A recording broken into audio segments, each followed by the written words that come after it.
Welcome to Nanak classes. दोस्तों, Nanak classes के YouTube channel पे आपका स्वागत है। आज हम चर्चा करेंगे मुख्य परीक्षा ब्रह्मास्त्र रीट मुख्य परीक्षा के लिए, और लगातार हमारी क्लास आपको दी जा रही है शैक्षिक परिदृश्य और सूचना प्रौद्योगिकी से संबंधित। तो आज की हमारी जो क्लास रहेगी वो रहेगी आरटी 2009, क्योंकि इससे पहले आपको आरटी 2011 विद्यालय प्रबंधन समिति, राजस्थान में निःशुल्क शिक्षा, निजी विद्यालयों में निःशुल्क शिक्षा, ये सारे आपको टॉपिक दिए जा चुके हैं और सूचना प्रौद्योगिकी के कुछ टॉपिक दिए जा चुके हैं। तो लगातार रीट पर वार किया जा रहा है। ये जो मुख्य टॉपिक है बहुत इंपॉर्टेंट है, जिनसे हमें ऐसा लगता है कि यहां से क्वेश्चन किस प्रकार का आएगा, उसी प्रकार के मैं आपको क्वेश्चन दे रहा हूं। और हमारी इसके लिए स्पेशल नानक क्लासेज ऐप के अंदर सूचना प्रौद्योगिकी और शैक्षिक परिदृश्य की टेस्ट सीरीज भी टॉपिक वाइज चल रही है। विद इसके साथ आपको पीडीएफ भी प्राप्त हो रही है, जो ई पीडीएफ के रूप में उपलब्ध होती है। तो आप ज्वाइन कर सकते हैं, बहुत इंपॉर्टेंट है, ये आपके लिए स्पेशल है। तो आप ज्वाइन कर सकते हो, क्योंकि परीक्षा की घड़ी आपके सामने है और जो आपने पढ़ा है उससे बहुत शानदार तरीके से अभ्यास होगा। तो स्टार्ट करें आज की इस महत्वपूर्ण कड़ी की क्लास।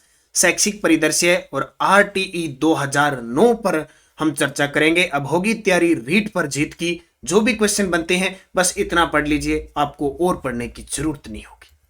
पहला प्रश्न, 1937 में वृद्धा महाराष्ट्र में बेसिक शिक्षा योजना का सूत्रपात किसने दिया, जिसे वृद्धा योजना के नाम से भी जाना जाता है, और ये दी थी महात्मा गांधी ने। समुदाय यानी सामुदायिक शिक्षा व्यवस्था पर प्रकाश डालने वाली ये बेसिक शिक्षा है। तो प्रश्न सीधा ही पूछा जा सकता है, बेसिक शिक्षा योजना का सूत्रपात किसने दिया था? महात्मा गांधी ने।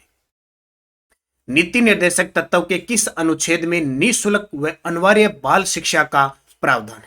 हम पढ़ते हैं भाग 4, नीति निर्देशक तत्व, जो किसके लिए होती है? राज्य सरकारों के लिए होती है। और हम जब जब ये पढ़ते हैं तो इसमें डॉक्टर भीमराव अंबेडकर जी कहते हैं कि जो भी राज्य इन नीति निर्देशक तत्वों का पालन नहीं करेगा उसका आने वाले 5 सालों में क्या होगा? पतन निश्चित है। जैसे हम सोचते हैं ना कि हमारी सरकार है निकम्मी सरकार, अगर कोई हम कहते हैं, जैसे हमने कह दिया कि अब की बार ये सरकार निकम्मी है, कोई ढंग का काम नहीं कर रही है, आगे चुनाव आएंगे ना तो इसको सबक सिखाएंगे, ऐसे कहते हैं ना। ये डॉक्टर भीमराव अंबेडकर ने क्या कहा था कि जिस राज्य की सरकार ने नीति निर्देशक तत्वों का पालन नहीं किया, जो 36 से लेकर आपके 51 तक है ना, का पालन नहीं किया, नागरिकों के कल्याणकारी महत्व के लिए है, नहीं किए, तो उसका आने वाले समय में पतन निश्चित है। वो नीति निर्देशक तत्व का अनुच्छेद है 45। कौन सा?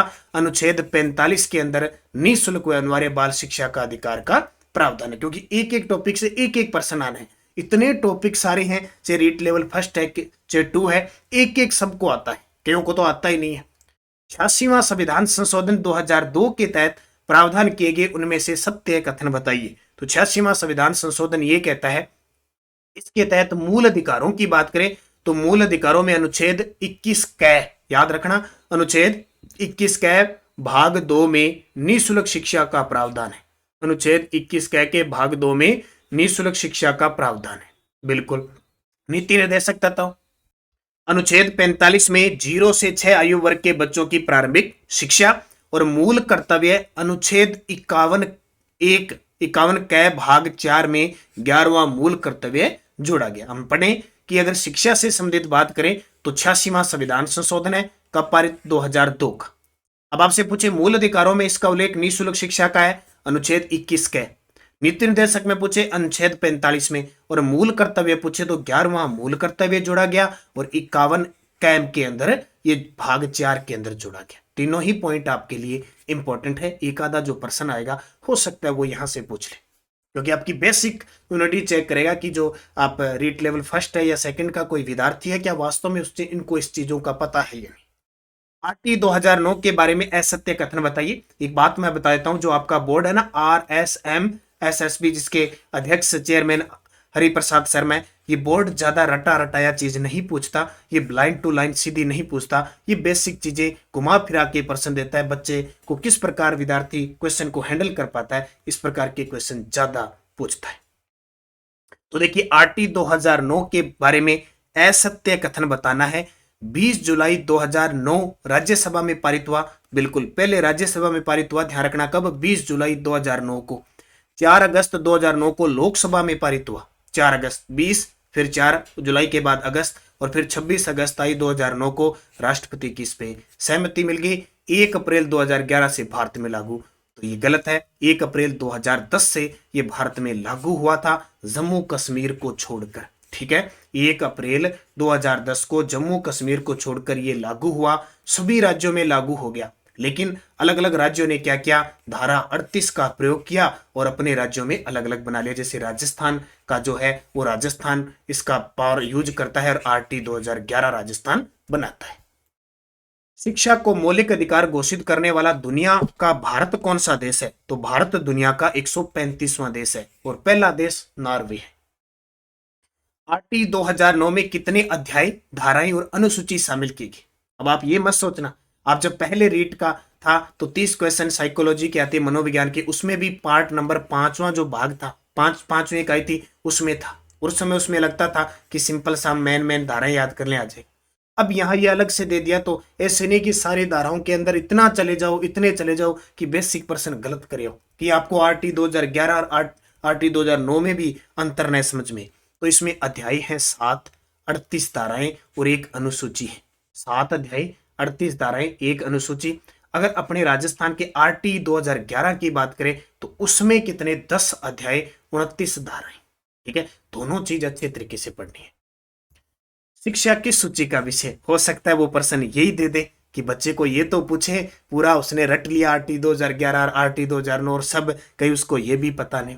तो शिक्षा किस सूची का विषय है? समवर्ती सूची का विषय। 42वें संविधान संशोधन 1976 के बाद शिक्षा को समवर्ती सूची में कर दिया। शिक्षा समवर्ती सूची। वर्तमान में हमारे देश के शिक्षा मंत्री कौन है? धर्मेंद्र प्रधान है।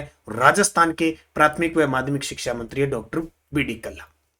आरटी 2009 में कौन सा अध्याय सबसे छोटा है? देखो, एक तो याद रखना है सबसे छोटा और एक सबसे बड़ा। सबसे छोटा है पहला, सबसे बड़ा है चौथा। सबसे छोटा है पहला, सबसे बड़ा है चौथा। तो अध्याय नंबर 1 सबसे छोटा है। और इस अध्याय 1 के अंदर है क्या? तो अध्याय 1 के अंदर है प्रारंभिक। प्रारंभिक का मतलब पहला जो अध्याय है उसमें 2 धाराएं हैं, 1 और 2। पहली धाराएं की संक्षिप्त नाम, शीर्षक, विस्तार, लागू होना, और दूसरा ये बताता है कि अलग अलग परिभाषाएं। निःशुल्क व अनिवार्य बाल शिक्षा का अधिकार अधिनियम 2009 का उल्लेख किस धारा के अंदर है? यानी ये नाम है आरटी 2009 का नाम क्या है? निःशुल्क व अनिवार्य बाल शिक्षा का अधिकार अधिनियम 2009। तो इसका उल्लेख मिलता है धारा 1 के अंदर। कहां मिलता है? धारा 1 के अंदर। मतलब क्या हुआ कि धारा 1 में क्या लिखा है कि उसका विस्तार, संक्षिप्त, लागू होना वगैरह ये लिखा हुआ है। आरटी 2009 के अध्याय 1 की धारा में शब्दावली का उल्लेख है, इसमें सत्य कथन बताओ। देखो, अध्याय नंबर 1 सबसे छोटा है। कितनी धाराएं हैं? 2। धारा 1, धारा 2। धारा 1 में विस्तार, नाम, संक्षिप्त नाम, ये। धारा 2 में शब्दावलियां हैं अलग अलग। जैसे हम चलते कह देते हैं समुचित सरकार, बालक है, प्रारंभिक शिक्षा, इनके नाम है। ठीक है, तो इसमें से कौन सा असत्य है? पहले तो ये याद रखना है। देखो, धारा 2 का 1 कहता है कि बालक का उल्लेख, हो सकता है इतना गहराई से न हो, फिर भी। धारा 2 की 4 कहता है समुचित सरकार, और धारा 2 की 5 कहती है कि स्थानीय प्राधिकारी, और धारा 2 की 6 कहती है कि प्रारंभिक शिक्षा। ये गलत है। धारा 2 की 6 प्रारंभिक शिक्षा का उल्लेख नहीं करती, तो डी गलत हो जाएगा। आरटी 2009 की अध्याय 1 की धारा में शब्दावली का उल्लेख है, इसमें असत्य है। देखो, धारा 2 की 2 कहती है कि प्रारंभिक शिक्षा। धारा 2 की 2 कहती है कि प्रारंभिक शिक्षा, बिल्कुल। अभी हम पीछे क्या पढ़ गए? धारा 2 की 6, तो प्रारंभिक शिक्षा इसमें नहीं है, तो इसका मतलब प्रारंभिक शिक्षा कहां पे है? धारा 2 की 2 में। धारा 2 की 3 में है अनुवीक्षण, आगे पढ़ेंगे हम, सारे आएंगे। धारा 2 की 6 असुविधाग्रस्त बालक, और धारा 2 की 7 दुर्बल व कमजोर बालक वर्ग। धारा 2 की 8 बालक, तो ये गलत हो जाएगा। धारा 2 की 8 में बालक का वर्णन नहीं है, तो ई गलत हो जाएगा। आरटी 2009 के अध्याय 2 में कितनी धाराओं का उल्लेख? आ गया ना, पहले में तो 2 होगी, अब आरटी ही अध्याय नंबर 2 में कितनी धाराओं का उल्लेख है? तो आरटी 2 में कितनी धाराओं का उल्लेख है? 3। 3 का मतलब तीसरी, चौथी और 5वीं, 3 धाराएं इसके अंदर है। धारा 3 क्या कहती है? निःशुल्क व अनिवार्य बाल शिक्षा का अधिकार। धारा 4 क्या कहती है? प्रदेश में यानी दिए गए जो प्रारंभिक शिक्षा है वो पूर्ण जो विशेष प्रावधान है बालकों के लिए है। और 5 कहती है टीसी, किस क्या के लिए? ये टीसी कहती है, यानी स्थानांतरण एक विद्यालय से दूसरे विद्यालय में आप कर सकते हो। 3 होगी। फिर देखो, आरटी 2009 की किस धारा में 6 से 14 वर्ष के बालकों को निःशुल्क व अनिवार्य शिक्षा का अधिकार है? निःशुल्क व अनिवार्य शिक्षा का अधिकार है। तो अभी पढ़ा हमने अध्याय 2 की धारा 3 किसमें निःशुल्क व अनिवार्य शिक्षा का अधिकार है। आरटी 2009 की किस धारा में टीसी का प्रावधान? अब प्रश्न आएगा एकाध ऐसा। टीसी स्थानांतरण का अधिकार है, ट्रांसफर का अधिकार है, धारा नंबर 5। कौन सी? धारा 5 के अंदर टीसी का प्रावधान। अच्छा, तीन में निःशुल्क अनिवार्य शिक्षा का अधिकार। साथ साथ में पढ़ते जाओगे। टोटल अध्याय 7 38 धाराएं। पहला अध्याय पढ़ा, इसमें 2 धाराएं पढ़ी। पहले में संक्षिप्त नाम विस्तार वगैरह और दूसरे में हमें पढ़ी शब्दावली। अध्याय नंबर 2 में धारा 3, धारा 4, धारा 5। 5 में हम क्या पढ़ रहे हैं? टीसी का प्रावधान। 3 में हम क्या पढ़ रहे हैं? निःशुल्क व अनिवार्य शिक्षा का अधिकार। और चौथे में विशेष प्रावधान जो बालकों के लिए प्रारंभिक शिक्षा के। आरटी 2009 धारा 6 से 11 का उल्लेख किस अध्याय में? तो किस अध्याय में? आरटी 2009 धारा 6 से लेकर 11 तक। अब 3, 4, 5 दूसरे में आ गई, तो 6 से 11 कहां हो जाएगी? तीसरे अध्याय में। किसमें? 6, 7, 8, 9, 10, 11। कितनी धारा? 1, 2, 3, 4, 5, 6 धाराएं हैं किसके अंदर? अध्याय नंबर 3 के अंदर 6। अब 6 में क्या क्या देखो। जैसे धारा 6 कहती है कि समुचित सरकार या जो स्थानीय प्राधिकरण का जो स्कूल है उसको स्थापित करने का अधिकार है। 7 कहती है कि वो जो दायित्व है उनमें वित्तीय और अन्य दायित्व को बांटा जाता है। 8 धारा कहती है कि समुचित सरकार के क्या कर्तव्य होंगे। 9 कहती है कि अगर समुचित सरकार के कर्तव्य है तो इसके साथ स्थानीय प्राधिकारी के भी कर्तव्य होंगे। बिल्कुल। और धारा 10 कहता है कि अगर समुचित सरकार का कर्तव्य है और प्राधिकार का जो स्थानीय प्राधिकारी है उनका भी कर्तव्य है, तो भाई माता पिता का भी तो कर्तव्य बनता है, माता पिता के कर्तव्य। और फिर 11 नंबर अध्याय ये कहता है, धारा कहती है कि समुचित सरकार का विद्यालय पूर्व शिक्षा की व्यवस्था करना। देखो याद कैसे करना है कि अध्याय जो 6, ठीक है, अध्याय नंबर धारा नंबर 6, ठीक है, अच्छे से कैसे समझना देखो, क्योंकि ये चीजें बार बार नहीं आएगी। हमने पढ़ा धारा 6 से 11, अध्याय नंबर 3, 6 नंबर धारा, 7 नंबर धारा, 8 नंबर धारा, 9 नंबर धारा, 10 नंबर धारा, 11 नंबर। बोले अब क्या है? 6 नंबर धारा ये कहती है कि भाई स्कूल की व्यवस्था करो। क्या करना है? स्कूल की व्यवस्था कि 5वीं तक 1 किलोमीटर और 6ठी से 8वीं तक 2 किलोमीटर स्कूल की व्यवस्था करो। बोले कर दी। अब धारा 7 कहती है स्कूल की व्यवस्था कर दी, इसका वित्तीय खर्च कौन उठाएगा? भी स्कूल बढ़ा दिया अपने 1 किलोमीटर 2 किलोमीटर, वित्तीय खर्चा। तो 7 नंबर धारा कहती है कि केंद्र भाई 60 भुगते और राज्य सरकार भाई 40 भुगते। उसने कहा ठीक है। अब इससे का काम नहीं चलेगा, इनको ध्यान भी रखना पड़ेगा। धारा 8 कहती है कि समुचित सरकार के दायित्व होंगे। अब 8 नंबर ये कहती है कि धारा 9 कहती है भाई अकेली समुचित सरकार से काम नहीं चलेगा, जो स्थानीय प्राधिकारी है ना उनके भी कर्तव्य होंगे। बोले ठीक है कर देंगे। इन्होंने कह दिया हम कर देंगे। तब कहा धारा 10 ने कहा बोले आप दोनों से काम नहीं चलेगा, आप बहुत दूर दूर रहते हो, हमारे पास आओगे नहीं। माता पिता के भी कर्तव्य होंगे, माता पिता या अभिभावक है ना उनका भी कर्तव्य होगा। तो उन्होंने कहा ठीक है भी हम भी कर देंगे। अब ये सारा करने के बाद 11 नंबर धारा कहती ऐसे काम नहीं चलेगा, सीधे आप 6 से 14 वर्ष के बच्चों को बढ़ा दोगे। बोले छोटे वाले बच्चे कहाँ जाएंगे? 3 से 6 वर्ष के बच्चों को आप विद्यालय से पूर्व आंगनवाड़ी में सिखाओ, आंगनवाड़ी में बैठना करना सिखाओ, दाल फलिया खिलवाना सिखाओ। उन जो कुपोषित है ना उन बच्चों को तैयार करो, फिर पढ़ेंगे। उनका मन मस्तिष्क तैयार करो। बोले ठीक है हम कर देंगे जी। ठीक है, ऐसे चलता है। तो 6 से 11 समझ में आ गई होगी मेरी भाषा थोड़ी सी। इस धारा के तहत 3 से 6 वर्ष के बच्चों के विद्यालय पूर्व शिक्षा आंगनवाड़ी में उपलब्ध करवाई जाएगी। तो धारा किसी होगी? 11। अध्याय किस हो गयो? 3 के का 11 नंबर के का 11 नंबर का भाजी 1 रेख 2 वह यहाँ को नहीं पर 3 करनी पड़ी थे। के करना पड़ी? 3 6 ले गए, 1 रेख 2 वह लेकिन 3 6 ले गए। टाबरा ने आंगनवाड़ी बाल वाटिका नंद घर की बना के टाबरा तैयार करो, पहला बैठनो सिखाओ बने। ठीक है, सिस्टम फिर स्कूल पहली क्लास में भेजांगा। जैसे एनईपी यानी जो राष्ट्रीय शिक्षा नीति 2020 वो क्या कहती है? वो कहती है कि पहले 3 से जो 8 वर्ष का बच्चा है उसे पहले तैयार तो करो, फाउंडेशन स्टेज बढ़ाइए। तो धारा कौन सी होगी? 11। समझ में आ गई? समझना है चीज यही क्लियर करना है, क्योंकि ये मत सोचना कल कर लेंगे परसों कर लेंगे फिर पढ़ लेंगे, ये टाइम जाया है। पहले करते ना, पहले 10वीं 12वीं पढ़ते थे कि जनवरी जरर फरवरी फर। अब कंडीशन है, ध्यान रखिए। असत्य बताइए, असत्य बताइए। देखो धारा 8 समुचित सरकार की कर्तव्य, याद रख लो 6, 7, 8। आज थोड़ा सा टाइम जरूर लूंगा पर याद रहने चाहिए 6, 7, 8, 9, 10, 11। धारा 8 कहती है समुचित सरकार की दायित्व, तो धारा 6 क्या कहती है? धारा 6 के भी स्कूल बनाओ, विद्यालय बनाओ, कह 1 को 5वीं तक 1 किलोमीटर और 6वीं लेके 8वीं तक 2 किलोमीटर बनाओ। यानी वैसे केंद्र में 3 किलोमीटर है, अपनी राजस्थान कहती है 2 किलोमीटर है। फिर 7 क्या कहती है कि भाई स्कूल तो बना दी, उसका खर्चा कैसे चलेगा? तो केंद्र और वित्त। ठीक है, एक और बता देता हूं, केंद्र और वित्त का सिस्टम क्या है? केंद्र का 60 और राज्य का 40, पूर्वोत्तर में 90-10 है। ठीक है, ये याद रखना। अच्छा कर दी, अब आ गई। अब ये तो कर दिया क्या रुपये बने, अब इनको संभालेगा कौन? समुचित सरकार की दायित्व, जो वर्तमान सरकार का सिस्टम है सारा। और 9 में क्या है? धारा स्थानीय प्राधिकार के कर्तव्य, ये भी हमने पढ़ लिया। 8, 9 दोनों पढ़ ली ना।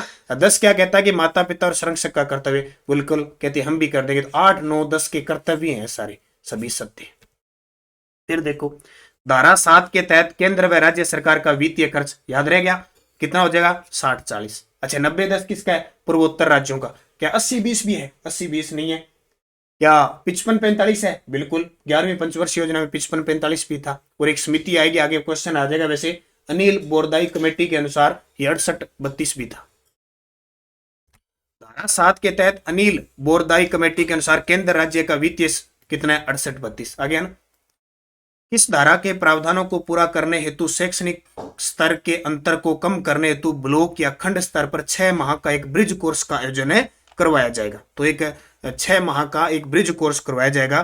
किस धारा के तहत? धारा 4 के तहत। धारा 4। अब धारा 4 क्या कहती है? धारा 4 क्या कहती है? धारा 4 ये कहती है भी एक तो बालक के अनुसार कक्षा होगी। मान लो कोई बच्चा है भी, जैसे 6 से 14 हमने पढ़ा, पहले भी बताया था मैंने आपको, 6 से 14, 6 साल का बच्चा पहली क्लास में बैठेगा, 8 साल का बच्चा तीसरी क्लास में बैठेगा, ऐसे होता है। अब कोई बच्चा 8 साल का बच्चा तीसरी क्लास में बैठेगा, अगर वो 10 साल का बच्चा तीसरी क्लास में बैठे, कंडीशन ये आ जाए तो उसे ब्रिज कोर्स कराना पड़ेगा। ठीक है, हालांकि नौबत आती नहीं है, फिर भी धारा 4 के तहत। तो धारा 4 बालक के अनुसार व्यवस्था करता है। ठीक है, और ये किसके द्वारा? आप पढ़ते हो BRCF। धारा 4 के प्रावधानों के अनुसार 8 वर्ष का बालक किस कक्षा में बैठाया जाएगा? अब याद रख लो 6, 7, 8, 9, 10 ऐसे। 6ठी क्लास का बच्चा 6 वर्ष का पहली में बैठेगा, 7 वर्ष का दूसरी में बैठेगा, 8 वर्ष का तीसरी में बैठेगा, 9 वर्ष का चौथी में बैठेगा, 10 वर्ष का 5वीं में बैठेगा।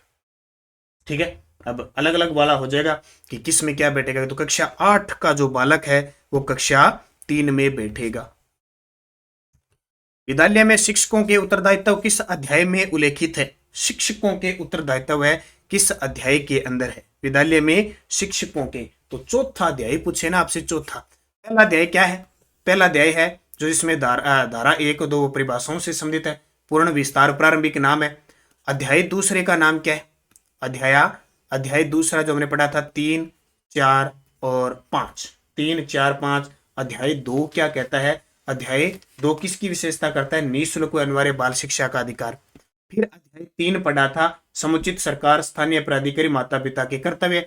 अध्याय 4 कहता है विद्यालय और शिक्षक के क्या दायित्व है। ठीक है, विद्यालय और शिक्षक, लाइन सही है सिस्टम। RT 2009 अध्याय 4 में किन धाराओं का उल्लेख है? अब धाराएं पूछे तो 12 से 28 सबसे बड़ा अध्याय है ये। धारा 12 यानी अध्याय 4 है, धारा 12 से लेके 28 तक सबसे बड़ा और सबसे महत्वपूर्ण अध्याय। RT 2009 का सबसे बड़ा व महत्वपूर्ण अध्याय कौन सा? चौथा। साथ साथ में याद रहनी चाहिए चीजें। इस धारा में निजी विद्यालय के लिए कक्षा 1 से 25% सीटें आरक्षित है। अब देखो मैं आपको दोबारा बता देता हूं। एक तो हमारी 3rd ग्रेड शिक्षक के लिए लेवल 1 और 2 की सामान्य अध्ययन की टेस्ट सीरीज चल रही है टॉपिक वाइज। एक दिन छोड़ के आपका टेस्ट होता है रात को 10 बजे। इसका यूट्यूब पे वीडियो सोल्यूशन भी होता है, रैंक वगैरह सब जारी की जाती है। तो ये बहुत इंपॉर्टेंट है। एक तो ये ले लेना, टॉपिक आपके सारे क्लियर हो जाएंगे। और इसका जो आधार क्या है, हमारी जो बाजार में उपलब्ध है ब्रह्मास्त्र ग्रेड 3rd के लिए, ये पुस्तक आपका आधार है।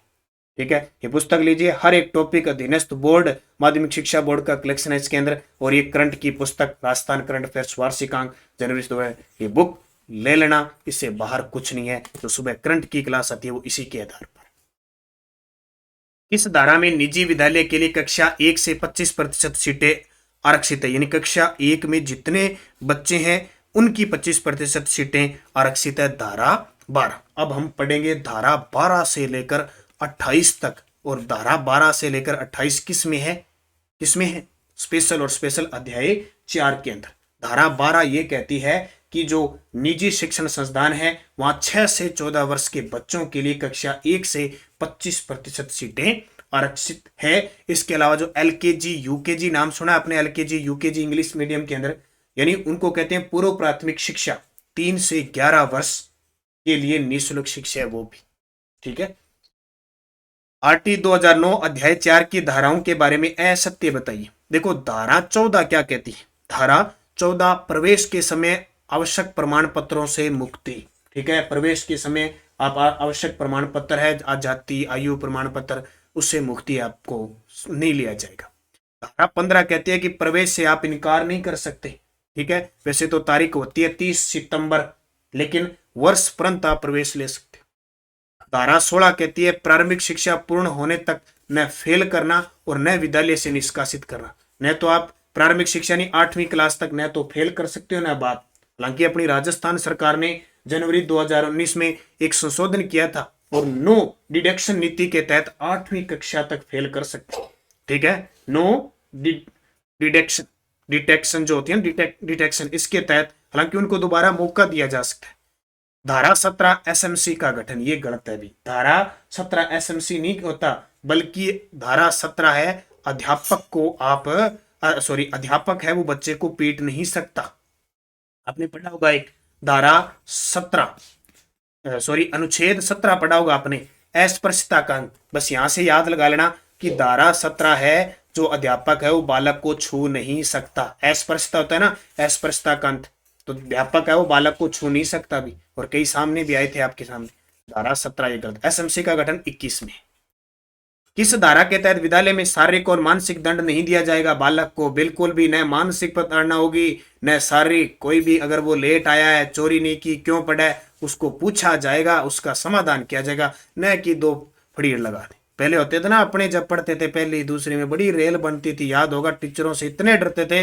पहले तो यह होता था गांव के अंदर एक गली से भी गुजर गया ना टीचर तो ही पूरी हड़कम मच जाती थी, इतना खतरनाक काम होता था। लेकिन अब ये सब कुछ बंद कर दिया धारा 17 ने। आरटी के अध्याय 4 के धारा 13 के बारे में सत्य कथन बताओ। धारा 13 क्या चीज है? धारा 13 क्या कहती है? धारा कौन सी? आरटी की अध्याय की धारा 13। इसके तहत प्रवेश के लिए किसी प्रति व्यक्ति फीस और अनुवेक्षण प्रक्रिया का न होना, ठीक है।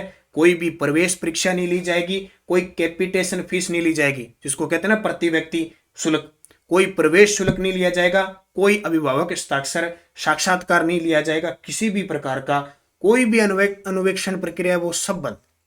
अनुवेक्षण प्रक्रिया अगर की जाती है, ठीक है, अगर ले दी जाती है प्रवेश परीक्षा, तो प्रथम बार 25,000 रुपये उस विद्यालय पर जुर्माना है, दूसरी बार 50,000 रुपये जुर्माना है, तीसरी बार मान्यता रद्द। और धारा 13 अधिनियम निःशुल्क बनाती है, सब कुछ निःशुल्क बनाती है, ध्यान रखना। तो उपयुक्त सभी सत्य। भारतीय संविधान के किस अनुच्छेद में 6 से 14 आयु वर्ग के बच्चों के लिए निःशुल्क व अनिवार्य शिक्षा का अधिकार शामिल किया गया है? तो किसमें करता है अनिवार्य शिक्षा का अधिकार? अनुच्छेद 21A। निःशुल्क व अनिवार्य शिक्षा का अधिकार 2009 में अनिवार्य शब्द का अर्थ क्या? अब कई बार वही कह रहा हूं, ज्यादा आप जितने पढ़ोगे उतने दिक्कत भी आ सकती है। कई शब्द ऐसे है, अनिवार्य शब्द का अर्थ क्या होता है? इसका मतलब होता है उचित सरकारें दाखिले, उपस्थिति और शिक्षा की पूर्णता को सुनिश्चित करेगी, यानी अनिवार्य। ये ध्यान रखना। कौन? उचित सरकारें दाखिले। शिक्षा का अधिकार अधिनियम 2009 में प्रारंभिक शिक्षा से क्या तात्पर्य है? तो प्रारंभिक शिक्षा का मतलब होता है पहली कक्षा से 8वीं तक, उसको कहते हैं प्रारंभिक शिक्षा, ठीक है। अब प्राथमिक किसको कहते हैं? कक्षा 1 से 5 तक। उच्च प्राथमिक किसको कहते हैं? कक्षा 1 से 8 तक, या 6 से 8, 1 से 8 होगी टोटल होगी, ठीक है। माध्यमिक कक्षा 10 तक, उच्च माध्यमिक 12वीं तक। शिक्षा के अधिकार अधिनियम की किस धारा के अंतर्गत विद्यालय प्रबंधन समिति का प्रावधान है? तो विद्यालय प्रबंधन समिति, हम आरटी 2009 पढ़ रहे हैं, यहाँ पे ध्यान रखना। तो विद्यालय प्रबंधन समिति धारा 21। बालकों को निःशुल्क व अनिवार्य शिक्षा का अधिकार अधिनियम 2009 में ऐसे बालक जो अनुसूचित जाति, जनजाति, विकलांग, सामाजिक व शैक्षिक पिछड़ा वर्ग और ऐसे ही अन्य समूह से संबंधित है, परिभाषित है, उन सबको हम क्या कहेंगे? असुविधाग्रस्त समूह, वंचित समूह में देंगे। ठीक है, सारी चीज याद रखना। आरटी एक्ट 2009 के अनुसार निम्न में से कौन अध्यापकों के प्रशिक्षण के लिए मानकों को विकसित और लागू करेगी? अध्यापकों के प्रशिक्षण के लिए मानकों को लागू करेगी और विकसित करेगी केंद्र सरकार। की मानक क्या है? ठीक है, जैसे अभी नई शिक्षा नीति के तहत चाहे निजी विद्यालय हो चाहे कहीं हो, आपके पास सीटेट या वगैरह आपके पास डिग्री होनी चाहिए तो ही आप पढ़ा सकते। शिक्षा का अधिकार अधिनियम 2009 में 6 से 14 वर्ष के ऐसे बच्चे जो विद्यालय कभी नहीं गए अथवा विद्यालय शिक्षा अधूरी छोड़ने वाले बच्चों को शिक्षा की मुख्य धारा को जोड़ने हेतु क्या किया जाएगा? विशेष प्रशिक्षण लागू करने पर जोर दिया जाएगा। निःशुल्क व अनिवार्य शिक्षा का अधिकार अधिनियम 2009 के अंतर्गत किसी भी अध्यापक को निम्न में से किन कार्यों के लिए लगाया जा सकता है? जनगणना में लगेंगे, आपदा राहत कार्यों में लगाया जा सकता है, चुनावी संबंधी कार्यों में आपको लगाया जा सकता है। किन कार्यों के लिए लगाया जा सकता है? तो इन तीनों कार्यों के लिए आपको लगाया जा सकता है, लेकिन प्लस पोलियो कार्यक्रम और वगैरह नहीं लगाया जा सकता। ऐसे तो बहुत चलते हैं कार्यक्रम, फिर जो टीचर हैं वो तो फिर इन कार्यक्रमों में लगेंगे, बच्चों को क्या पढ़ाया जाएगा? फिर स्तर तो गिरेगा। वैसे जनगणना 10 सालों में होती है, ये होती है आपात कार्य, चुनाव संबंधी कार्य, इन तीनों में लगाया जाता है। ठीक है, तो 4 नंबर है नहीं, 1 2 3 इसका सही हो जाएगा, 1 2 3। आरटी एक्ट 2009 के संदर्भ में निम्न में से कौन सा कथन सही नहीं है? आरटी 2009 के संबंध में देखो, विद्यालय प्रवेश की अंतिम तिथि 30 सितंबर तय है, लेकिन फिर भी हम ले सकते हैं लास्ट तक। प्रत्येक बालक को निःशुल्क और अनिवार्य प्राथमिक शिक्षा समुचित सरकार उपलब्ध करवाएगी, बिल्कुल कर्तव्य बनता है इसका। विद्यालयों में शिक्षकों के रिक्त पद स्वीकृत पद संख्या के 5% से अधिक नहीं हो सकते, ये गलत है। सिर्फ 10% से ज्यादा रिक्त आपके नहीं, यानी विद्यालयों में शिक्षक के रिक्त पद स्वीकृत पद संख्या के 5% 10%। शिक्षा का माध्यम बालक की मातृभाषा में होगा जहां तक साध्य हो, बिल्कुल। और नई शिक्षा नीति भी कहती है कि 5वीं 8वीं तक तो मातृभाषा ही हो, 6ठी से व्यवसायिक शुरू हो जाए जैसे, तो सी नंबर गलत हो जाएगा। बालकों के निःशुल्क व अनिवार्य शिक्षा का अधिकार अधिनियम 2009 के अनुसार कक्षा 1 से 5 तक 61 से 91 विद्यार्थी होने पर शिक्षक संख्या रखी गई है। तो ये याद रखना कि कक्षा 1 से 5 तक की कंडीशन है, तो 61 से 91 विद्यार्थी है तो शिक्षक संख्या कितनी होगी? तो 61 से अगर 91 है तो आपके 3 होंगे। कितने? 3 होंगे। पूरी अब मैं सारे आगे ना छोटे छोटे सारे प्रश्न आ रहे हैं, क्योंकि प्राथमिक शिक्षा अगर है 1 से 5 तो 30:1 होगा, ये ध्यान रखना। ठीक है, अगर उच्च प्राथमिक है तो उच्च प्राथमिक में 35:1 होगा। अगर 200 बच्चे हो जाते हैं प्राथमिक में भी तो 40:1 होगा। सारे प्रश्न आ जाएंगे आपके। तो 91 से 61 से 91 हो जाए, या कैसे कर लो 60 से 90 हो जाए, कैसे? 3 अध्यापक होने चाहिए। बालकों के निःशुल्क अनिवार्य शिक्षा का अधिकार अधिनियम 2009 के अनुसार कक्षा 1 से 5 तक अगर 91 से 120 विद्यार्थी हो जाने पर शिक्षक संख्या क्या रखी जाएगी? तो 91 से 120 हो जाएगी, 4 रखे जाएंगे। ठीक है, यानी 30:1, यानी 30 बच्चों पर 1, 60 पर 2, 90 पर 3, 120 पर 4 और 150 पर 5। लेकिन हो जाता है क्या है कि 150 प्लस होते ही फिर आपके लिए क्या हो जाएगा? जैसे 200 तक 5 है, अगर 150 प्लस हो जाए तो एक प्रिंसिपल हो जाएगा, अध्यापक प्रधानाध्यापक हो जाएगा। अब इसमें देखो 1 से 5 तक अगर 121 से 200 विद्यार्थी हो जाए तो 5, लेकिन 5 तो अध्यापक होंगे, एक आपका प्रधानाध्यापक हो जाएगा। अगर 1 से 5 तक 200 से अधिक विद्यार्थी होने पर छात्र शिक्षक अनुपात क्या होगा? अगर 200 से भी अधिक हो जाएगा तो फिर छात्र शिक्षक अनुपात आ जाएगा 1:40। ठीक है, यहां तक तो ठीक है। अब 40 यानी 40 पर 1 टीचर हो जाएगा, ऐसी कंडीशन बनानी पड़ेगी। आरटी एक्ट 2009 के अंतर्गत कक्षा 6 से 8 उच्च प्राथमिक स्तर तक शिक्षक छात्र अनुपात कितना होगा? तो अगर 6 से 8 है तो उसमें स्तर कितना हो जाएगा? 1:35 हो जाएगा, यानी 35:1:35 और वहां पे 1:30। आरटी एक्ट 2009 के अनुसार एक शैक्षणिक वर्ष के लिए सही नहीं है। ये सारे इंपॉर्टेंट है आपके लिए। देखो, पहली से 5वीं कक्षा के लिए 200 कार्य दिवस सही है, 6ठी से 8वीं के लिए 220 कार्य दिवस, ये भी सही है। पहली से 5वीं तक के लिए प्रति शैक्षणिक वर्ष घंटे कितने हो जाएंगे? 800 घंटे। और 6ठी से 8वीं कक्षा के लिए प्रति शैक्षणिक वर्ष 880, ये गलत है, 1000 घंटे होंगे। कितने होंगे? 1000, ये गलत हो गया। निःशुल्क अनिवार्य शिक्षा का अधिकार अधिनियम 2009 के अनुसार एक शिक्षक के लिए प्रति सप्ताह अपने पठन पाठन और तैयारी के घंटों की न्यूनतम संख्या कितनी होगी? 45। अब ऐसे प्रश्न आपको पेपर में आएंगे। बालकों को ये आरटी 2009 के संशोधन अधिनियम 2017 के अनुसार एक अध्यापक जो 31 मार्च 2015 को नियुक्त या कार्यरत है, न्यूनतम योग्यता नहीं रखता तो ऐसी योग्यता के समय अर्जित करेगा। ऐसी योग्यता के समय में अर्जित करेगा कितने वर्ष की? तो कितने वर्ष तक? 5 वर्ष। क्या है कि आरटी 2009 के संशोधन अधिनियम 2017 के अनुसार एक अध्यापक जो 31 मार्च 2015 को नियुक्त या कार्यरत है, न्यूनतम योग्यता नहीं रखता तो ऐसी योग्यता के समय में अर्जित करेगा 5 वर्ष। ऐसी योग्यता 5 वर्ष। आरटी एक्ट संशोधन अधिनियम 2019 के अनुसार 6 से 14 वर्ष की आयु के स्थान पर कर दिया गया है। तो 6 से 14 वर्ष से अब 3 से 18 कर दिया। क्या कर दिया? 3 से 18। शिक्षा का अधिकार अधिनियम 2009 में एक अध्यापक को निम्न में से किस दायित्व को पूरा करना होगा? अब एक अध्यापक क्या करेगा? विद्यालय में नियमित आएगा, अगर नहीं आएगा तो फिर बच्चे नहीं आएंगे, बच्चे टाइम पे नहीं आएंगे। पाठ्यक्रम का संचालन कर इसे पूरा करना होगा। बिल्कुल इस प्रकार बांटना होगा कि पूरा पाठ्यक्रम पूरे वर्ष में पूरा हुए। संपूर्ण पाठ्यक्रम को निर्धारित समय पर पूरा करना होगा। उपयुक्त सभी। बालकों का निःशुल्क अनिवार्य शिक्षा का अधिकार अधिनियम 2009 संशोधन अधिनियम 2009 के तहत प्रत्येक शैक्षणिक वर्ष की समाप्ति पर किन कक्षाओं की नियमित परीक्षा ली जाएगी? किन कक्षाओं की? तो 5वीं और 8वीं। सूची 1 आरटी एक्ट 2009 की धाराएं और उनको सूची 2 में दिए गए प्रावधान से सम्मिलित कीजिए। सूची 1, सूची 2, धाराएं और प्रावधान। धाराएं और प्रावधान। अब सूची मिलानी है। देखो धारा 10 क्या कहती है? याद होगा, अभी बताया मैंने 8, 9, 10, 11, 12। याद होगा, अभी 11 तक बताइए मैंने पूरी की पूरी। कहां से लेकर 6 और 7। धारा 10 देखो क्या कह रही है? अभिभावकों के कर्तव्य है। बिल्कुल, क्योंकि 6 में स्कूल स्थापित होगा, 7 में वित्तीय खर्च होगा, 8 में समुचित सरकार, 9 में स्थानीय प्राधिकारी सरकार, 10 में अभिभावक, 11 में 3 से 11 बड़ा। तो क्या कह रहा है? 3 से 11 निःशुल्क है ना। तो धारा 19 क्या कहती है? विद्यालय के प्रतिमान व मानदंड होंगे भी। ठीक है। धारा 30 कहती है अध्यापक द्वारा बच्चों का रिकॉर्ड। धारा 35 कहती है समुचित सरकार मार्गदर्शक सिद्धांत जारी करें। और धारा 38 कहती है राज्य सरकार आरटी में संशोधन कर सकती है, जैसे अपने राज्य सरकार में है। तो भाई 1, 2, 3 सारे एक सेम एकदम सही है। ये सारे के सारे 1, 2, 3, 4, 5।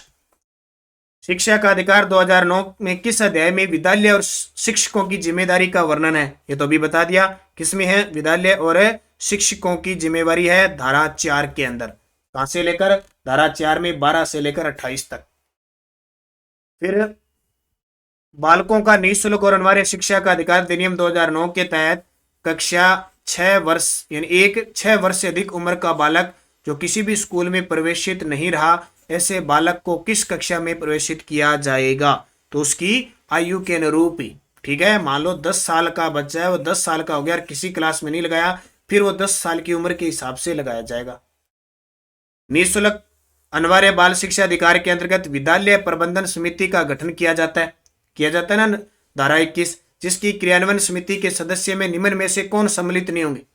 तो विद्यालय का एक शिक्षक होगा, विद्यालय का प्रधानाध्यापक भी होता है ना, विद्यालय का प्रधानाध्यापक। और स्थानीय निकाय का चुनित एक सदस्य भी होता है, क्षेत्र का बीओ नहीं होता। बालकों का निःशुल्क अनिवार्य शिक्षा का अधिकार अधिनियम 2009 के अनुसार निम्न में से कौन अध्यापकों के प्रशिक्षण के लिए मानकों को विकसित करता है? तो मानकों को विकसित कौन करता है? अब ये देखो, अध्यापकों के प्रशिक्षण के लिए मानकों को विकसित और लागू कौन करेगी?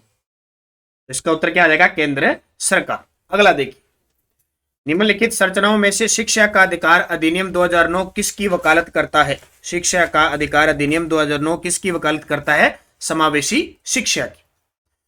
निःशुल्क अधिकार 2009 के अनुसार एक बच्चे को प्राथमिक शिक्षा पूर्ण होने तक किसी भी कक्षा में पीछे ले जाने का निर्णय लेने तो कौन सक्षम है? 2009 के अनुसार एक बच्चे को प्राथमिक शिक्षा पूर्ण होने तक किसी भी कक्षा में पीछे ले जाने का अगर निर्णय ले जाने के लिए सक्षम है तो कौन है? राज्य सलाहकार परिषद। निःशुल्क अनिवार्य शिक्षा का अधिकार अधिनियम 2009 के अनुसार एक अध्यापक को निम्न में से कौन से दायित्व पूरे करने हैं? तो ये सारे वही प्रश्न आ गया, दायित्व सारे पूरे करने हैं। शिक्षा का अधिकार अधिनियम 2009 की धारा 29(1) के तहत राज्य की घोषित शैक्षिक प्राधिकारी संस्था है।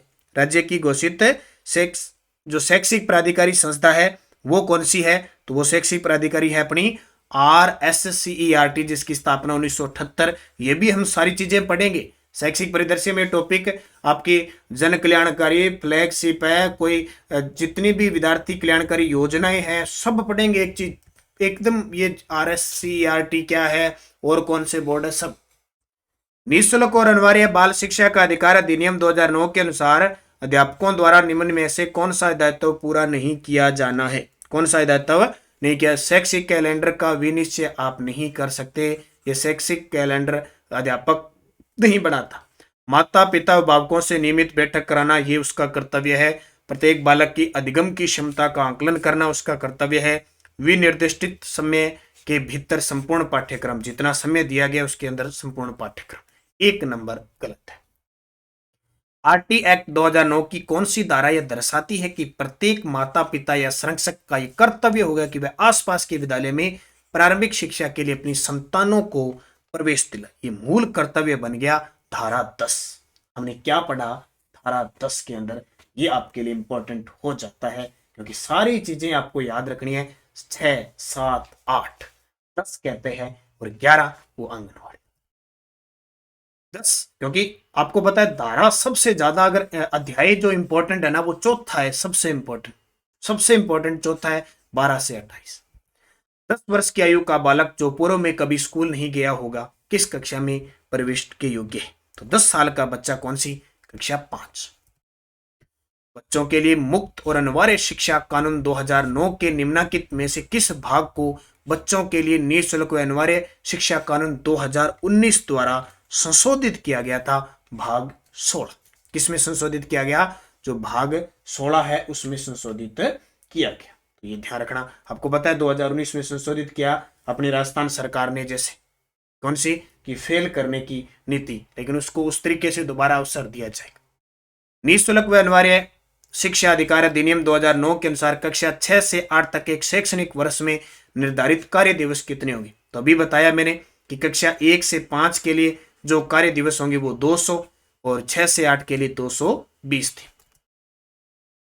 RT 2009 की किस धारा के तहत कोई भी शिक्षक प्राइवेट ट्यूशन या प्राइवेट शिक्षण क्रियाकलाप में समय को नहीं लगाएगा। ये बहुत इंपॉर्टेंट है, ठीक है, ये पॉइंट इंपॉर्टेंट है। एक तो आपको रखना है धारा 17 कि बच्चे को वो कुछ नहीं करेगा, न मानसिक प्रताड़ना देगा, न ही ये डंडे वाला सिस्टम है ना, डंडे मारना, एक हाथ में मुर्गे बनाना, ये सब कुछ नहीं करेगा। लेकिन फिर भी स्कूल वाले कई करते हैं बच्चे, लेकिन कुछ बच्चों को डरा धमका के रखना पड़ता है, नहीं तो सर पर चढ़ जाते। धारा 28 है ना, वो कहती है, धारा 28 कहती है कि भाई कोई निजी ट्यूशन शिक्षण नहीं करना है, पढ़ाओ तो पढ़ाओ बाकी घर पे जाओ। क्यों किया जाता है कि अब ऐसे कह दें कि भाई 10 से 4 का स्कूल का टाइम है, विद्यालय में पढ़ा के टीचर और वो तो चला जाएगा, क्या दिक्कत है, वो शाम को पढ़ाए। लेकिन होता क्या है, आप ये समझ लो कि आज आप जाते हो कोई छोटी मोटी जैसे कोचिंग वगैरह है गाँव में या शहरों में, छोटे शहरों में 10 से 4 ही कोचिंग लगती है और 10 से 4 स्कूल लगता है। होता है कि कहीं 6 बजे कोचिंग लगती है, नहीं लगती। अब उसको अगर ये छूट दे देना कि कहीं पढ़ा सकता है तो फिर वो विद्यालय तो जाएगा नहीं, क्योंकि छोटे विद्यालय है ना जो 1 से 5 तक, कहीं 20 बच्चे है, कहीं 30 है, कहीं 50, वो वहां जाएगा ही नहीं। अगर वहां 2 टीचर है तो वो एक साम लेगा, एक कोचिंग पढ़ाता रहेगा। तब ये करते हैं धारा 28। तो धारा 28 अपने आपको भी ध्यान रखना, लगने के बाद धारा 28 याद रखनी है, ठीक है। और धारा 26 क्या कहता है कि किसी भी विद्यालय के अंदर 10% से अधिक पद रिक्त नहीं होंगे, ये भी ध्यान रखना। तो ये सारी चीजें इसलिए आपको पहले ही याद करवाई जाती है, बाद में जाके आप ऐसे ना करो। एक्ट 2009 की धारा बालक के शारीरिक दंड और मानसिक, देखना इसको गौर कर लेना, 17 नंबर धारा को ऐसे मत कर देना, वहां जाके आपको पूरा शिकायत ट्रेंड पहले ही किए, सरकार पहले ट्रेंड कर रही है, इनको सिखा दें जाते ही कहीं बस अपना कारनामा क्यों छोटी क्लास में सीखे हुए हैं, जाके ये कारनामा करने लग जाए। धारा 17 RT एक्ट 2009 की धारा जो उल्लेख करती है कि किसी भी बालक से प्रारंभिक शिक्षा समाप्त होने तक कोई भी बोर्ड परीक्षा उत्तीर्ण करने की उपेक्षा नहीं की जाएगी। तो धारा 30 कहती है, धारा 30 क्या कहती है कि बालक से प्रारंभिक शिक्षा समाप्त होने तक, प्रारंभिक शिक्षा का मतलब कक्षा 8 तक समाप्त होने तक कोई भी अनिवार्य यानी केवल प्रमाण पत्र दिया जाएगा, उसको कोई बोर्ड परीक्षा का नहीं दिया जाएगा। हालांकि अपनी राजस्थान सरकार ने 5वीं और 8वीं बोर्ड लागू कर रखी है, वो अपने एक्ट के तहत। RT एक्ट 2009 की धारा 18(5), अब धारा 18 क्या कहती है, 18 धारा 18 के अंदर क्या है कि बिना मान्यता वाले विद्यालय, कोई व्यक्ति जो मान्यता प्राप्त प्रमाण यानी मान्यता प्रमाण पत्र अभी प्राप्त किए बिना कोई विद्यालय स्थापित करता है, चलाता है, तो या मान्यता वापस लेने के पश्चात कोई विद्यालय चलाना जारी रखता है तो जुर्माना कितना लगेगा? तो जुर्माना लगेगा भी 1 लाख रुपए। ठीक है, धारा 18 क्या कहती है कि बिना मान्यता के आप स्कूल नहीं चला सके। अगर आपका मान्यता आपकी रद्द कर दी तो आप दोबारा नहीं चला सकते, तो आप पे 1 लाख रुपए का जुर्माना है। और फिर भी नहीं माने तो अगर आपने निरंतर उल्लंघन किया बार बार तो प्रतिदिन 10,000 रुपए जुर्माना लिया जाएगा आपसे। धारा 18, कौन सी धारा? 18। निम्नलिखित में से कौन सा आरटी एक्ट 2009 के संदर्भ में सही नहीं? खूब सारे प्रश्न है, इससे बाहर कुछ नहीं है, बस इनको अच्छे से पढ़ लेना। 12 में दंड नहीं देना आपको, 14 में एसएमसी का गठन नहीं है, 14 में एसएमसी का गठन नहीं है, क्योंकि 14 के अंदर तो प्रवेश के समय कोई आवश्यक प्रमाण पत्र वो है। एसएमसी का गठन 21 में, भाग 21 या धारा के तो उससे अब कोई मतलब नहीं है। ठीक है, आप भाग नियम धारा इनके चक्कर में मत पढ़ना कि आपने ये करवा दिया वो, आप पढ़ो बस, आपको जो प्रश्न आएगा वो सही करना है। ठीक है, अगर आपने वो 150 प्रश्न आगे और उसमें से अच्छे नंबर लेके मेरिट में आके और आपका सिलेक्शन हो गया, आप बहुत बड़े विद्वान हो, बहुत बड़े समाज के अंदर आप जैसा कोई नहीं है इस दुनिया में। आपके परिवार में ये लगेगा, आपके समाज कोई नहीं पूछेगा तूने भाग किया कि नियम किया कि धारा की कि क्या किया, आप बहुत बड़े विद्वान होंगे जब आप लग गए। तो धारा 21 विद्यालय प्रबंधन समिति है। भाग 28 शिक्षकों को निजी ट्यूशन, बिल्कुल सही है, ये गलत हो। निःशुल्क व अनिवार्य बाल शिक्षा का अधिकार अधिनियम 2009 देश के 6 से 14 आयु वर्ग के बच्चों के लिए क्या है? तो क्या है? गुणवत्तापूर्वक औपचारिक शिक्षा को सुनिश्चित करने का अधिकार दिलाना। कौन सा कथन शिक्षा का अधिकार कानून 2009 के संबंध में सही नहीं है? देखो, भाग 26 विद्यालय में शिक्षकों की रिक्तियों को भरने के लिए, बिल्कुल 26, और अपनी सरकारें से भर रही है। देखो, पिछले 5 साल से रीट का कारनामा ये कर रही है, धारा 26 का खूब प्रयोग कर रही है। धारा 28 शिक्षकों के निजी तंत्र को प्रतिबंधित करती है, बिल्कुल सही है। और धारा अध्याय 3 पाठ्यक्रम व मूल्यांकन प्रक्रिया से संबंधित है। ठीक है, तो ये गलत है, अध्याय 3 इससे संबंधित नहीं है। कौन सा? अध्याय 3 हमने क्या पढ़ा था? निःशुल्क वाला पढ़ा था। अध्याय 3 समुचित, ये पढ़ा समुचित सरकार, स्थानीय प्राधिकारी, माता पिता। अध्याय 4 बच्चों के अधिकारों के संरक्षण के संबंध में है, तो सही कौन सा नहीं है? 3 नंबर, क्योंकि बच्चों अधिकारों के संरक्षण में कैसे है? ये सारे आगे आपके 18, 17 शारीरिक दंड, ये जो विद्यालय और शिक्षक की कर्तव्य है ना। आरटी एक्ट 2009 की धारा 34 में राज्य सलाहकार परिषद का गठन उल्लेख है, इसमें अधिकतम सदस्य होंगे। ये पॉइंट याद रखना, राज्य सलाहकार परिषद का गठन किसमें है? धारा 24 के अंदर, इसमें होंगे 15। और आरटी 2009 धारा 34 राज्य सरकार सलाहकार परिषद के गठन के संबंध में कथन बताइए। अधिकतम 15 सदस्य होंगे, अध्यक्ष शिक्षा मंत्री होगा राज्य का, 1/3 महिला सदस्य होगी, 9 व्यक्ति होंगे जो SC ST और अल्पसंख्यक भी होंगे। कार्यकाल 2 वर्ष का होगा, बैठकों में 3 माह से ज्यादा अंतर नहीं होगा। प्रयुक्त सभी सत्य है। और धारा 33 याद रखना, राष्ट्रीय सलाहकार परिषद का गठन। 33 में देखो केंद्र का है, 34 में राज्य का, पहले केंद्र आती है बाद में राज्य आता है, तो इसे याद रखना। अधिकतम 15 सदस्य है, अध्यक्ष मानव संसाधन मंत्री होगा, क्योंकि 2009 में तो वही थे, अब शिक्षा मंत्री हो गया, तो यहां भी क्या आ जाएगा? शिक्षा मंत्री। ऐसे व्यक्तियों की नियुक्ति जो बाल विकास और प्रारंभिक शिक्षा के अच्छे जानकार हो, तो प्रयुक्त सभी। तो ये आपके टोटल कितने हो गए? 71 प्रश्न हो गए। इसकी पीडीएफ अगर आपको लेनी है प्रिंट निकालने के लिए तो आप हमारा Nanak classes premium channel join कर सकते हो, वीडियो में लिंक आता है। ठीक है, इस टेलीग्राम जो मुख्य टेलीग्राम उस पर लिंक है, वीडियो के डिस्क्रिप्शन में लिंक है। अगर कोई भी राजस्थान की सुबह की करंट की क्लास है, चाहे कोई भी क्लास है, उसकी पीडीएफ प्राप्त करने के लिए, प्रिंट निकालने के लिए कोई विद्यार्थी अगर प्रीमियम ज्वाइन करना चाहता है, महीने के 45 रुपए है। इसमें पीडीएफ हर बार टॉपिक वाइज क्विज वगैरह बहुत सारी चीजें मिलती हैं, तो ये हमें स्पेशल तैयार करवानी पड़ती है पीडीएफ वगैरह, तो आप इसे ज्वाइन कर सकते हैं। प्रीमियम पर मंथ 45 रुपए है। दुनिया जहान की इसमें पीडीएफ बहुत सारी चीजें आपको मिलेगी। बाकी हमारा टेलीग्राम ये चल रहा है, एक आपको ज्वाइन करना है। स्पेशल लिंक आ रहा है नानक क्लासेस शिव सर, 9 बजे रोज रीट के लिए क्विज मिल रही है। जैसे आज जो 9 बजे आपको रीट के लिए स्पेशल मिलेगी, क्या कि भारत में वन व वन संरक्षण और सूचना प्रौद्योगिकी का आधार, एक टॉपिक है ना, सूचना प्रौद्योगिकी के आधार, उसका कोई अंत नहीं है, लेकिन मैं वहां पे सिर्फ आपको करवा रहा हूं परीक्षा में आए हुए प्रश्न। हालांकि मैंने सूचना प्रौद्योगिकी के अनुप्रयोग, सामाजिक परिवार उपकरण अलग से करवा दिया आपको। और ये टेस्ट सीरीज ज्वाइन कर लेना, इसमें सारे के सारे टोटल ही आ जाएंगे। बाकी जो निरंतर चल रही है और ये हमारे बाजार में जो पुस्तक है, ऑनलाइन ऑफलाइन दोनों ही सुविधा है। ऑनलाइन ऑर्डर करना है तो 80 580 22,001 इस पे ऑनलाइन ऑफलाइन कर सकते हो, आप घर बैठे प्राप्त कर सकते हो।